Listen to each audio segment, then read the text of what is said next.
Hey, what's going on everybody? Hope you're having a good day as always. So today I want to talk about one of the #1 issues I see individuals have when it comes to rewards credit cards, right? I still get emails all the time from those who have questions about how to handle their debt situation, and I'm happy to answer them for you. But when it comes to travel rewards or cash back cards, I always see one issue that'll be easily fixed, and that's what I want to talk about today. Now, before we get started, I have two things I want to say. First, I just want to say thank you to everyone who's been using my Amazon link.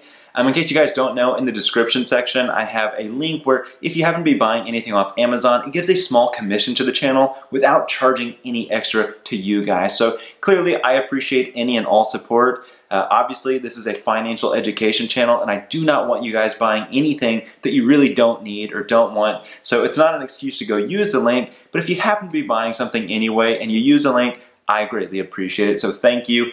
Also, I'm coming in at 20,000 subscribers soon. And as you guys know, I do a giveaway every time I hit a certain number of subscribers. So coming up on 20,000, I'm gonna give away $200. So make sure at the end of the video, make sure to give a thumbs up and leave a comment down below. Also share the video, because the closer we get to 30,000 subscribers, we'll get closer to $300 giveaway. But all in all, those are the two announcements I wanna make. And now let's go ahead and get started on the video topic itself. All right, so rewards credit cards. Well, first off, I 100% support using them in the right way. That's what I use. I use a Capital One Venture card and I get airline miles. The thing is, I pay off the card in full every single month, and that's how you should be using these cards. But I see people get lured into credit cards kind of in the wrong way, one of two ways. Number one, there's like let's say a bonus, right? If you spend X amount of dollars in a certain number of months, you'll get this many miles added onto your card, right? That, or they just think this is gonna be an ongoing card, I'll collect some cash back, or whatever airline mile bonuses I'll get, that's gonna be their card of choice. And if they're not paying it off in full, this isn't the best option for them, and it really just comes down to math, right? Especially if you look at this like from a cash back scenario, right? The thing is, these cards have a higher interest rate than, let's just say, a low interest rate in a no-fee card. Okay, you might be getting 1 to 2% cash back, but you're paying 18% interest. Okay, well, if you got just a low interest rate card, a lot of times you can get interest rates down to like 9, 10, 11%.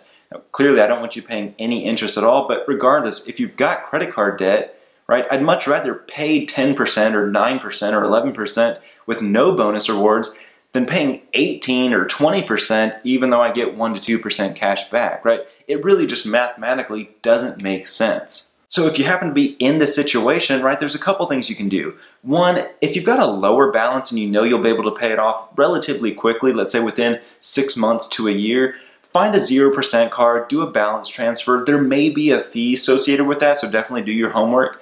If that's not an option, because sometimes those do require a higher credit score, see if you can just find a low interest rate, fixed rate card that has a much lower interest rate than what you're currently paying, right? That's probably the second best option.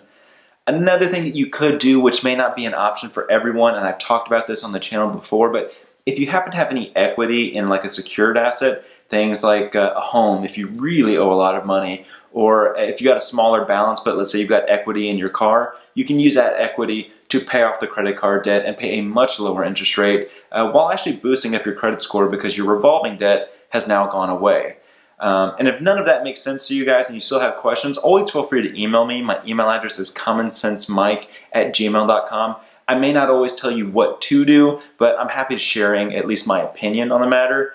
But yeah, when it comes to travel rewards and cashback credit cards, if you're carrying a balance, which again, I don't think it's the best idea, but if you're carrying a balance, I would do everything you can to find out, is there a better card for me that it may not give me the rewards, but while I'm paying this balance down, I'm not paying as much interest. So that's a video topic for today. It's really simple and short because it's so easy to understand how to correct the situation. If you guys got any other suggestions, definitely don't hesitate to put it in the comments section down below. Also, make sure to enter the giveaway by hitting the thumbs up button, leaving a comment, and sharing the video online. I'll be doing that giveaway as soon as we hit 20,000. That should be relatively soon.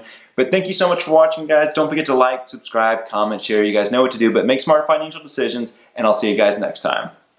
Hey guys, I know I just said this stuff, but let me say it again. Thank you so much for watching this video. I appreciate all the support that you guys give me. And to support you, here's 2 more videos that I've made in the past in case you haven't seen them. Don't forget to share these with your friends and family so we can help all the people achieve their financial goals. Likewise, if there's anything that you would want to see made that you haven't seen thus far, definitely don't hesitate to let me know. But thanks again, take care, and have a good day.